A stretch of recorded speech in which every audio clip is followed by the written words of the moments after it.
Welcome to Sweet Life Beat Life. We hope this video helps. You already have the essentials: watch charged and phone ready.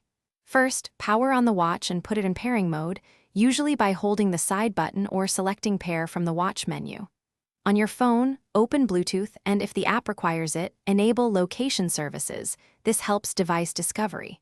Once done, open the companion app or Bluetooth list on the phone. You do this because apps manage profiles and sensors, while system Bluetooth handles the radio link.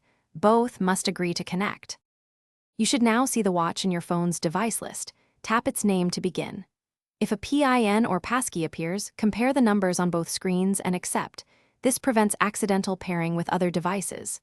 Make sure to allow required permissions. The app may ask for notifications, contact access, or location, so features like alerts and GPS sync work. Once authorized, the phone and watch exchange profiles and settings. Wait for confirmation, then proceed to sync data or install updates as prompted. Complete the final sync and accept any firmware updates. Updates often resolve bugs and improve stability. Test notifications, calls, heart rate, and GPS to confirm features work. Make sure the watch app shows connected status. If the connection fails, first restart both watch and phone, then retry pairing. This clears temporary Bluetooth caches. If problems persist, unpair any old device entries, reset network settings on the phone, or perform a factory reset on the watch as a last resort.